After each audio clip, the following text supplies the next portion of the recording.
కీర్తనల గ్రంథ ధ్యానము. మొదటి కీర్తన.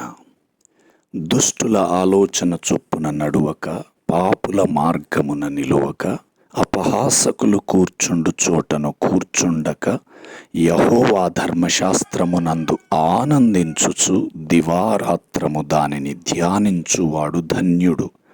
అతడు నీటి కాలువల యోరను నాటబడినదై ఆకు వాడక తన కాలమందు ఫలమిచ్చు చెట్టు వలె నుండును.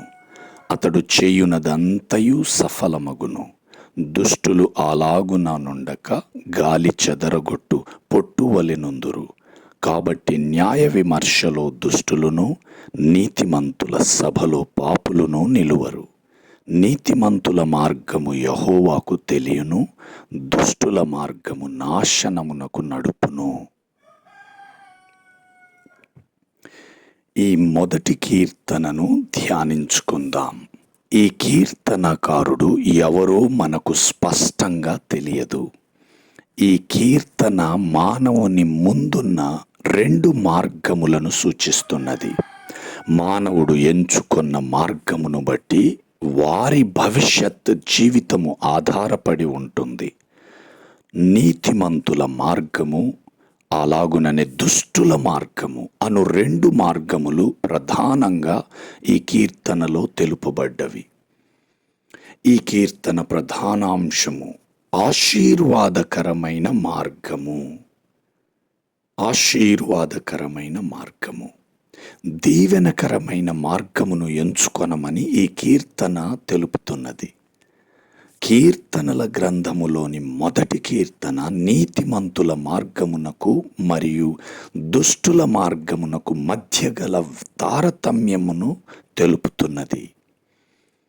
ఈ కీర్తన ఇంగ్లీష్లో బ్లెస్డ్ ఈజ్ ది మ్యాన్ అనే ధన్యతతో ఆరంభమవుతున్నది. తెలుగులో ధన్యుడు అను పదము 2వ వచనము చివర చేర్చబడింది. కాబట్టి ఈ కీర్తనకు ధన్య జీవిత మార్గము, the path of blessed man అనే ఆ టైటిల్ సరిపోతుంది. మత్తయి సువార్త 5వ అధ్యాయము 3వ వచనము నుండి 11వ వచనములో యేసు ప్రభువు వారు తెలియజేసిన ధన్యతలు మనకు చాలా సుపరిచితమైనవే. ఈ ధన్యతలు కూడా బ్లెస్డ్ అను పదంతో ఆరంభమగుచున్నవి. తెలుగులో ధన్యుడు అను పదముతో ముగియుచున్నది. ఈ ధన్యతను పొందుటకు షరతు, కండిషన్ విధించబడినది. దానిని పాటించిన వారే ఈ ధన్యతను పొందుకొనగలరు. ధన్య జీవితం అనేది నిత్యము కొనసాగవలసిన జీవిత అనుభవము.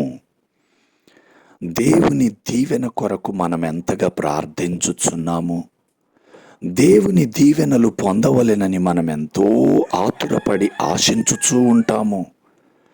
దేవుడు ఇతరులను దీవించాలని ఆశీర్వదిస్తూ ఉంటాము. మనము ఆశించిన దానికన్నా అధికంగా మనలను దీవించాలని దేవుడు ఆశించుచున్నాడు. అయితే మనము కొన్ని షరతులను పాటించాలి. వాటిని గురించి మొదటి సంకీర్తన మనకు తెలియచేయుచున్నది.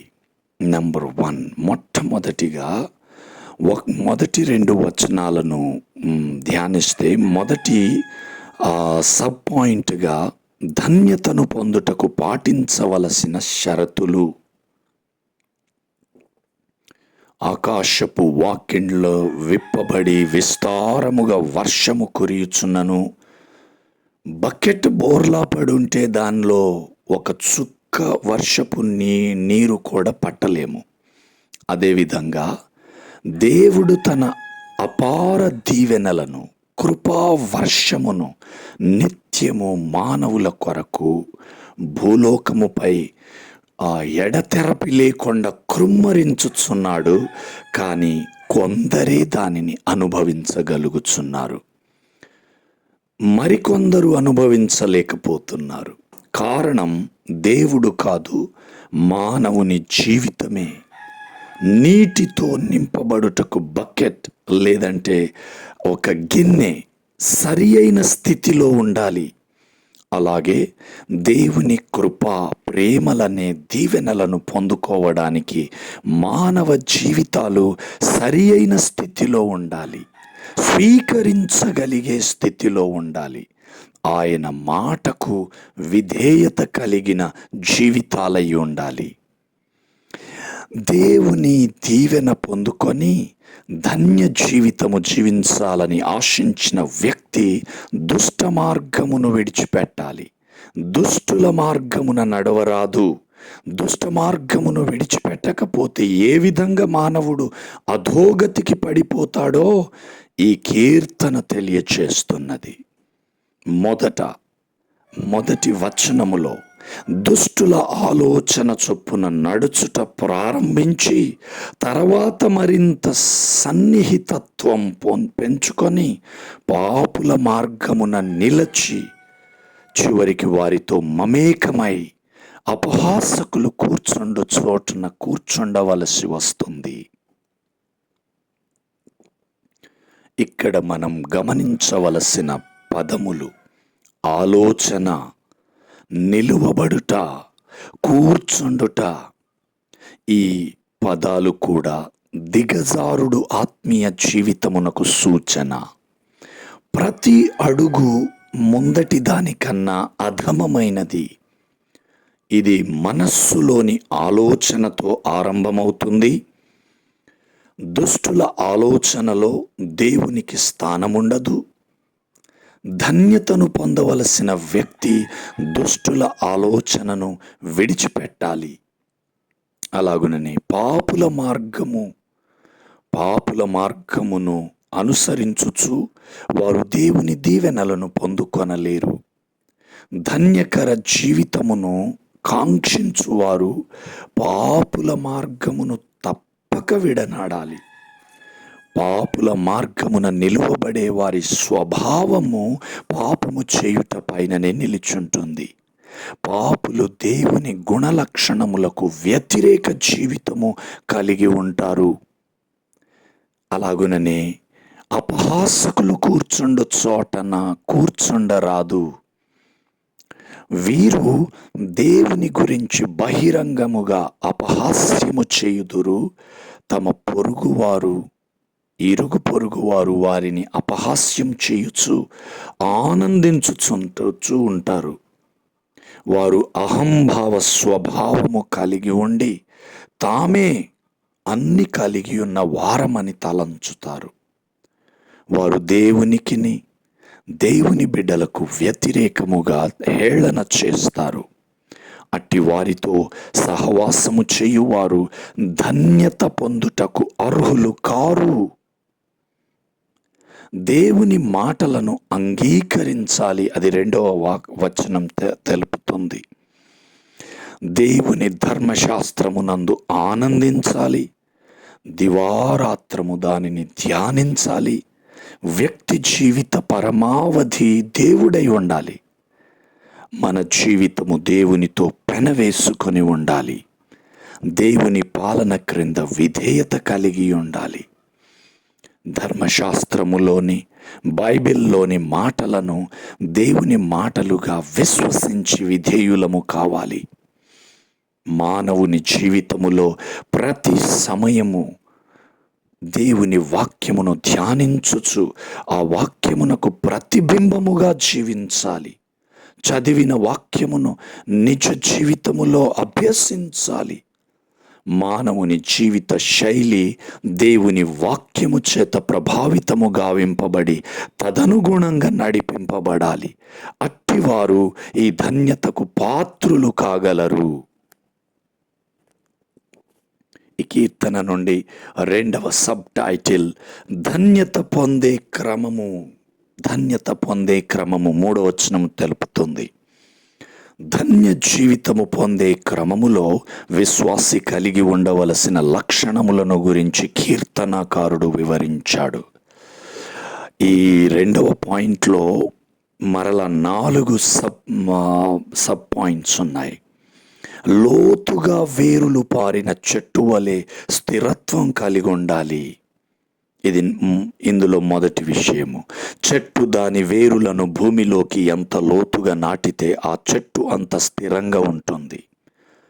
గాలి వచ్చినను, వరదలు వచ్చినను, తుఫాను గాలులు వచ్చినను, వేరులు లోతుగా నాటబడుట వలన ఆ చెట్టు స్థిరంగా ఉంటుంది. అదేవిధంగా దేవుని యందు లోతైన విశ్వాసము గలవారు శోధనలు, శ్రమలు ఎన్ని వచ్చినను కదల్చబడరు. ఇందులో రెండో విషయము, నీటి కాలువల యొద్దను నాటబడిన వారై, నీటి కాలువల యొద్ద నాటబడిన చెట్టుకు నీరు సమృద్ధిగా అందుతుంది. లోతుగా నాటబడిన వేరులు గల చెట్టు ఎడారిలోనైనను ఎండాకాలములోనైనను పచ్చగా ఆకువాడక ఫలములు ఇస్తూ ఉండుటకు గల కారణములు దాని వేర్లే.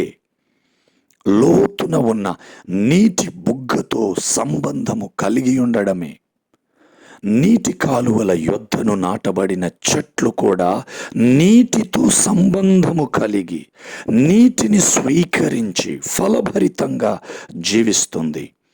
అదేవిధంగా క్రైస్తవ విశ్వాసి దేవునితో సంబంధము కలిగి ఉండాలి. దేవునితో సహవాసం చేయాలి. అంటే ఆయనకు సమీపంగా జీవించాలి. పరిశుద్ధాత్మ జీవపు ఊటలను తాకునంతగా విశ్వాసము, లోతైన అనుభవము కలిగి ఉండాలి. మూడవ విషయం, ఫలభరితమైన జీవితము. లోతైన వేరులు కలిగి నీటి కాలువల యొద్ద నాటబడిన చెట్టు ఆకువాడక తన కాలమందు ఫలమిచ్చును. యేసు ప్రభువు ద్రాక్షావల్లిని నేను, తీగెలు మీరు. ఎవడు నా యందు నిలిచియుండునో వాడు బహుగా ఫలించును. నాకు వేరుగా ఉండి మీరేమీ చెయ్యలేరు అని యోహాను సువార్త 15వ అధ్యాయము 5వ వచనములో తెలియజేయుటలో, ఫలించుటలో గల ఆధ్యాత్మిక రహస్యం దేవునితో విడదీయరాని సన్నిహిత సంబంధము కలిగి ఉండుటయే. మన విశ్వాసము లోతుపారినదై, మన సహవాసము దేవునితో సన్నిహితమైనదైతే మన జీవితములు ఫలభరితమగుతాయి. ఇందులో నాలుగవ విషయము, చేయునదంతయు సఫలమగును. దేవునితో సంబంధము కలిగి ఉన్నవారు దేవుని శక్తికి పాత్రులవుతారు. అందువలన వారు చేయునదంతయు సఫలమగును. అట్టి వారి జీవితములు వైఫల్యము ఎరుగవు. నీటి కాలువల యొద్దను లోతుగా వేరు నాటబడిన చెట్టు తన కాలమందు ఫలములను ఇవ్వకుండా ఉండదు. వైఫల్యము చెందక సఫలమగును. ఆకులు మాత్రమే కలిగి ఉండి ఫలములు లేకుండా వేషధారి జీవితము ఈ చెట్టుకు ఉండదు. సో ఇది రెండవ విషయము. ఈ మొదటి కీర్తన నుండి మూడవ విషయము, దుష్టులు పొందే శాపము 4-5 వచనాలలో తెలుపబడినది. దేవుని యందు భయభక్తులు లేని, దేవునికి విధేయులైన వారు, అవిధేయులైన వారు పొందే శాపమును గురించి కీర్తనకారుడు ప్రస్తావించాడు. దుష్టులు గాలి చెదరగొట్టు పొట్టువలే ఉందురు. ఎందుకంటే వారి విశ్వాసము దేవుని యందు వేరు పారి ఉండదు. పైపైన వేరులు అల్లుకొని ఉన్న చెట్లు గాలికి సులభంగా పడిపోతవి. వీరు అస్థిరులు, పొట్టువలే గాలికి కొట్టుకుపోయేవారు. న్యాయ విమర్శలో దుష్టులు నిలువలేరు. తీర్పులో వారు నిలువబడలేరు. నీతిమంతుల సభలో పాపులు నిలువలేరు. నీతిమంతులతో సహవాసము పాపులకు ఇష్టముండదు. అందువలన వారు నీతిమంతుల సభలో నిలువలేరు. దేవుని తీర్పు దినమున నీతిమంతులుండు చోటున పాపులు నిలువలేరు. దేవుని విశ్వాసులతో వారు కలిసి జీవించలేరు. ఇది మూడో విషయము. ఈ కీర్తన నుండి 4వ విషయము, నీతిమంతులు దేవుని నమ్ముదురు. అది 6వ వచనములో మనకు తెలుపబడినది. నీతిమంతులు తమ శక్తి సామర్థ్యములను నమ్ముకొనక దేవుని శక్తి యందు విశ్వాసముంచుతారు. అందువలన వారి మార్గము యెహోవాయే, ఆయననే వెంబడించి ధన్యజీవులవుతారు. మనము ఎంచుకునే మార్గము మన గమ్యమును నిర్దేశిస్తుంది. ఇలాగున ఈ మొదటి కీర్తన విభిన్నమైన 2 జీవిత మార్గములను తెలుపుతుంది. ఇందులో మొదటి విషయము ధన్యతను పొందుటకు పాటించవలసిన షరతులు, రెండవదిగా ధన్యత పొందే క్రమము, మూడవదిగా దుష్టులు పొందే శాపము, నాలుగవదిగా నీతిమంతులు దేవుని నమ్ముతారు. ప్రార్థన చేసుకుందాం. మహోన్నతుడవైన మహాఘనుడవైన మా ప్రభువా, కృతజ్ఞతాస్తుతులు చెల్లించుచున్నాము.